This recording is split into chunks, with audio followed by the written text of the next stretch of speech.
This video is about the experience that I had in meditation and what are the insights. This is more appropriate for people who already know the benefits of meditation, and they could maybe confirm some of my insights that I got by participating in this program. So I'm here in Lisbon, and not only to break the monotony of the pandemic, but I also wanted to just make sure that I figure out what I want in life and how do I have some sort of a paradigm shift. I came from Delhi to the United States when I was 21, and then now after so many years of living in the US, I thought there needs to be something big, something totally different. So let me start by explaining what this course is. So this is a 10 days silent retreat where you have a very, very tough schedule. So you are getting up every day at 4:30 or 4 o'clock in the morning, and then you start meditating by 4:30. I actually wrote down the schedule. So 4 o'clock morning wake up call, 4:30 to 6:30 you're meditating either in your room or somewhere, and then from 6:30 is the breakfast, and that's the only time, like 6:30 to 8 o'clock, that you can eat breakfast. And then 8 to 9 there's a group meditation in the hall. Then 9 to 11 you again meditate. 11 to 12 is a lunch break. Then you rest from 12 to 1. 1 to 2:30 again you meditate, and this is also in the meditation hall, which is important. And then 3:30 to 5 you meditate in your room. 5 to 6 there's a tea break, so you're not allowed to eat anything, but you could have tea. And then you have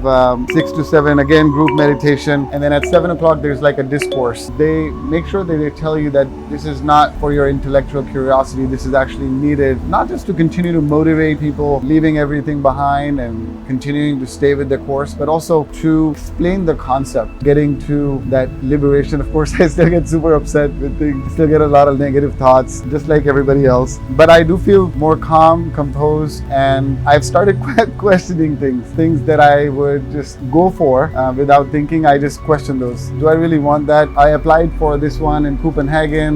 There's a place called Heidklad, and I did not get in because they didn't have any space available. But in a way, it was good because I did this course with easing some of these restrictions. I had some work-related emergencies. It's good that I did a self-instructed course, which basically means that you get an Airbnb and then you follow the schedule, and there's just the honor system. Did not turn on my phone for a very long time. Let's begin. The first day, what you're supposed to do is Anapana. So Anapana is the way to observe your breathing. So for the first 3 days, actually, this is what you do. So you're just focused on your breathing. This is specifically for a purpose, and I'll explain what that purpose is. But you just observe your breathing. You see where the air is landing on the outer part of your nostril, the inner walls of your nostril. You see if it's coming from the left side, if it's coming from the right side. And then there's this area of this triangle where from upper lip all the way to your nose, you're just observing the sensations. What are the sensations you're getting in that particular area? So you do this for first 3 days. And the reason you do this is because there are organs, internal organs, that you don't control. You can't ask your heart to stop, your liver to stop functioning, all of the other organs to stop. Within these 3 days, what you would realize is that you have a wandering mind. Of course, everybody has a wandering mind, fleeting mind. It's like going from one place to another. There's like no sequence of thoughts, and usually these thoughts are either something in the past or something in the future. What you want to do, what you're going to be doing, all of that stuff is future related. And then you'll see two patterns. You'll see like there would be pleasant thoughts and there would be unpleasant thoughts. Like, hey, you got a really good real estate transaction done, so feel good about it. And suddenly your brain's going there and it's pleasant. Maybe like, oh, I hated that I had that argument, and then that's going to be an unpleasant thought. And really you don't know where these thoughts are coming from. So that's one. Besides that, I think at this stage it's important to really know this overall technique. If you could summarize it in just a few simple words, what is required, what is dhamma, what is needed to get liberation is abstain from unwholesome, sinful actions and perform wholesome, pious actions, and keep on purifying your mind. Now, obviously there are details in it, like what exactly to do, how to purify your mind, and we're going to get into it. Now, if you have a question on what is unwholesome action, anything that disturbs the peace of others or harms others, whether it's vocal or physical, and I guess mental as well, because mental sort of precedes everything. Another thing now to understand is that there are 3 legs to this overall technique: Sheila, Samadhi, and Panya. Sheila is an oath you take. It is very important to consider taking that oath. So Sheila is don't kill, don't steal, don't abuse sex, don't lie, and don't do any toxins that give you that headless feeling. So drugs, alcohol, stay away from all of that. So that's the oath you take. If you're doing that and then meditating, it may not give you the benefits, or so they say. I mean, you guys are welcome to do whatever you want, of course. The second leg of that tripod, if you want to call that, is Samadhi. So you should have the right technique to meditate. And by right technique, what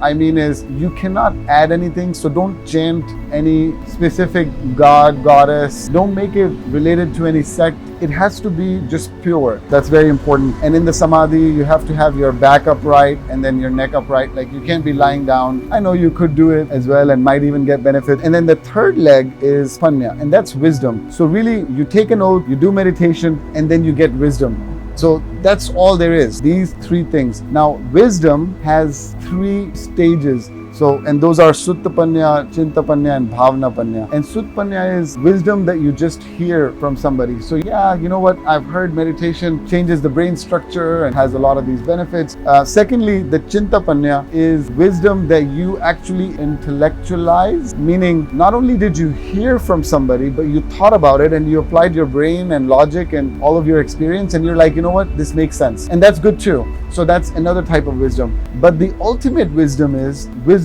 from experience. So that's extremely, extremely important. And that is the ultimate goal. And that's why this actual 10-day meditation, it's not going to help if you just understand this concept. What we're trying to do is understand the behavior pattern of the mind. And then you'll realize that the behavior pattern of the mind is to react to craving or aversion. And then we want to change that behavior pattern. And that is the goal. Another concept to understand that's going to continue to come up is like everything is impermanent. So it's called in the language of those days nishachar, nishachar, nishachar, meaning impermanent, impermanent, impermanent, because everything is just passing away. And now you'll be like, what do you mean everything's just passing away? Well, so Donald Glaser from Berkeley got a Nobel Prize, and many of you guys know this from that particle collider and other theories. Like at a very subatomic level, those particles are appearing in different spatial dimensions. So it's the solid world is not really solid at a subatomic level. So everything that comes to this planet, to the world, has to go away. I mean, we are born, we die. Anything, any widget you produce, it eventually dies. This building, I mean, everything eventually has to die. So there's no solidity and no permanence. Again, that doesn't mean that you walk through this wall and you're not going to hit it. Of course, there is the solid world, but like it's a concept to understand that there's impermanence, and even at a subatomic level, everything is about the mind and where you're coming from. And a quick example on that would be, let's say there is a businessman who's going through a jungle and a dacoit comes, asks for the money, he says no, he stabs him in the stomach, and then he dies. That's one story. Now, a man has an ulcer in the stomach, he goes to the doctor says, okay, well, we'll have to treat you, operate you. He opens him up, cuts him up, and then tries to remove the ulcer, the man dies. So in both cases, the physical action is the same, but then whether it's goodwill or ill will is important. Similarly, vocal action as well. You could be telling your enemy, you pig, you dog, you donkey, and that is bad, obviously. But then the same words could be coming for, let's say, your son, your grandson, because he's just come out playing in the mud, and you're like, you pig, you know, why did you do that? And you donkey. But then you're coming from a place of care and love. That's something that's important to note. Now let's get to an extremely important concept. This concept is probably the most important concept. So there are main 4 segments. It's Vijnana, Sanya, Vedana, and Sankhara. Vijnana is consciousness. It's basically just raw input. So all of your sense organs and then mind, I guess, because thoughts are getting produced. The second one, as I mentioned, Sanya. So that's the perception. That is basically your mind giving it an evaluation, like a rating, and that comes from your experience, of course, your conditioning, your memory. Like you try to recognize what's happened. Third part of the mind is Vedana. Now, Vedana is the sensation. So these are the sensations that happen once you have the perception, pleasant or unpleasant, craving or aversion. So that's Vedana, the sensation. And then finally, there is the reaction that you have, sankhara. And that is also one of the most important things, also most important. Reaction is the reaction to that sensation. And of course, that's the reaction to that craving or aversion. And this is what results in the mental action. The way to get liberation is to understand that misery is universal. It's everywhere. And once you accept that, then it becomes a noble truth. And that becomes stage 1 for the Vipassana meditator. Step 2 is to understand what is the cause of misery. And of course, that understanding needs to be at an experiential level, like the real cause, not the surface causes. Something undesirable happened, something desirable did not happen. The stage 3 is when you have no more misery, like you stop creating misery. Not only stop multiplying misery, but you stop creating misery. So there's going to be like no negative thoughts. Once you've gone through those 2 stages, again, the first noble truth, accepting that misery, you observe that objectively. Second noble truth is understanding the cause of misery, and again, the real cause. And then the third noble truth, the third stage is when you have no more misery. And then the fourth one is by going to the real depth at those levels, you could really remove the misery at the root level. We started with the respiration to understand on the surface level what is there. And that's when we realize that these sensations in our body connect us to the deepest level of the mind. So you start from the top, you start from your head, and then you're trying to understand what is the sensation in that part. You're taking maybe like 10 minutes, let's say, to scan your entire body and see what are the sensations. Start here, then here, here, and then slowly you're just getting those sensations. And you may not get any sensations initially, and that's fine. And sensations are like any sensations, heat, throbbing, sweating, just a touch of the air, itching. Any sensation is a sensation. The purpose is to change the habit pattern of the mind at the deepest level, to change that behavior of the mind to react to the aversion and for craving. Now, the next important thing is to stay equanimous. You want to basically stop reacting. So how you do that is, if you learn to observe the pain objectively, then you'll see that there is an undercurrent of vibrations. And you basically, even if it's a physical pain, you just objectively observe it like, okay, where is the pain? Is it here? Okay, let's go a quarter inch down. Is the pain here as well? No pain will last forever. It's gonna go away. If you look at the misery at like the surface level, then it'll be very hard for you to remove that misery. Like someone said something, someone did something desirable didn't happen, something undesirable happened. I mean, all these are very surface level things because you cannot control that, and it's impermanence. You have cognition, vijnana, sanya, vedana, and sankhara. So you have cognition, recognition, sensation, and then reaction. And then the point is, you have to look for the cause of misery at that level of the mind, not at the outside sensual object. If there is a doctor and you are having a headache, then you just don't want to take painkillers. You want to get to the root cause. So that's why you want to get to the root cause of the misery, and that's extremely important. Go deeper. If you think about it, then maybe the misery is happening through craving. And why is the craving happening? Because you have this attachment. That's why the craving happens.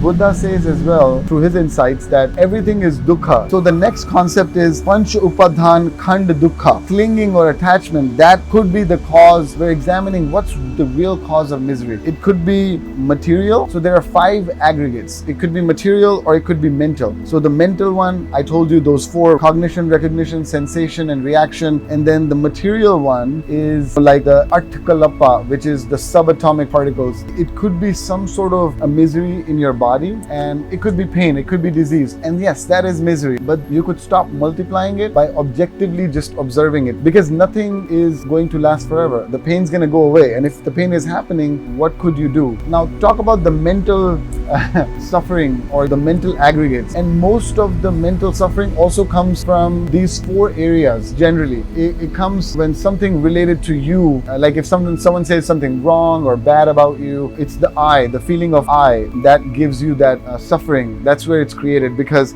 something someone says and you don't like it, and then you have a reaction to it. Second is mind, like everything that's mine. So let's say you drop your iPhone and you break it, you start crying and you're like, oh gosh, I should have known better. You can't even fix the iPhone screen for the latest one. So I'm not trying to say that you could be this sannyasi and not care about things. Of course you have to. But the point is, it doesn't matter if it's $100 or $1 million, but the misery comes based on how much attachment you have to that object. And then there's the next one is being attached to my views. So you have a certain history, certain belief system, certain upbringing, certain life events that have shaped you. And then you get so attached to your views because you're looking at it with those rose-colored glasses. And a different person may be looking at it with a different shape. And then the last one is like the daily rituals, the kinds of rituals that you have. You can't be attached to that, and that can be a cause of misery as well. But then again, this is all very surface level. Where the misery is coming from is from the desire, and that turns into clinging, that turns into attachment, and then the misery starts. But think about what is the cause of the desire. So the cause of the desire, I want to say, is the sensation. We have to understand that if it is really, the sensations, then remember we had these 4 stages of mind where we were like cognition, recognition, sensation, and then reaction. So the ultimate thing is the sankhara, which is the way you react produces consciousness, produces the next moment. So reaction determines the next moment, what that next moment would be. So that is the biggest insight actually. Where to break that cycle and what is causing what. You generate the sankhara, the next moment the consciousness arises, which you remember is the vijnana, and vijnana, then the sanya, and the sanya is the perception, the recognition of that. I want you to consider this. Ignorance is the cause of misery. Ignorance about this process. That means that ignorance that the reaction is really producing the next moment in consciousness. You can't be living in the past, you can't be living in the future, you have to live in this moment. And where this moment is coming from is the reaction, is the sankhara. There's reaction number 1, which is like a line in the water, which is not like a big reaction and it just goes away. Then the next one is line in the sand, and that's something that stays for a little bit. And then there is the line in the rock. So those are the sankharas, like the ones that are chiseled almost in the rock. Those are like that would keep showing up. And then you will keep reacting because those are chiseled in the rock, and that would create the consciousness. So ignorance about this process leads to a sankhara. Sankhara leads to vijnana, which is the consciousness, which leads to sanya, which leads to the 6 sense doors contact, and then the sensation is there, vedana, and then that leads to craving, clinging, and then attachment. And that's where the challenge, the misery begins. We have to break this chain. When those sensations come, just don't react to it. And when you don't react, then the consciousness that would arise would be very pure. But what I'm saying is, instead of that craving happening, you should have wisdom arising at the interaction of the mind and body. And how you do that? By just observe how long it'll last. You would realize that it arises and passes away. However unpleasant it is bound to pass away. Staying equanimous, that's extremely important. Not reacting to something pleasant or unpleasant. Why? Because it's temporary. It's gonna go away. What's the purpose of reacting to it when anyways it passes away? So coming to the stage where the sensations are just experienced and not reacting would turn the process of multiplication of misery into the process of liberation. So again, saying it in another way. Step 1, be aware of the sensation. Step 2, don't react. And that's it. Every sensation should result in wisdom, not craving or aversion. It should result in wisdom. Wisdom about misery being universal. Wisdom is the 4 stages of wisdom of that noble truth. Remember, the first one, misery is universal. Second one, understanding what's the cause of the misery. Third one, no more misery, meaning not generating more misery. And the fourth one is completely going to the deepest level and eradicating all misery. And then no more contact happens with the 6 sense doors, and then no more sensations happen, then no more craving happens, and then no more clinging happens, and then no more this process of becoming or getting somewhere. Craving and aversion, you can like really break that cycle. Now, what does this mean? Am I enlightened, liberated? No, not the least. It's gonna take a lot of effort and it's going to take hard work. It's like exercise. You can't get six pack unless you consistently eat right, exercise, and certain types of exercise. So anyways, so when you stop generating new sankharas, the old ones would automatically go away. So at times it may come back to surface, but if you're aware, definitely, slowly it will get eradicated. Of course, this is then finally the path of liberation. And this is not the only way to achieve liberation. Obviously, there are so many different techniques of meditation. So any meditation which works with body sensations teaches you equanimity can get you to liberation. So this is not the only way, or there may be a better way for you. I think this is the best way. This is the most real way of observing things the way they are and not adding anything to it. And it doesn't have any type of sect or religion associated with it. So I love it. And I think that was the insight. Thank you for listening to all of this.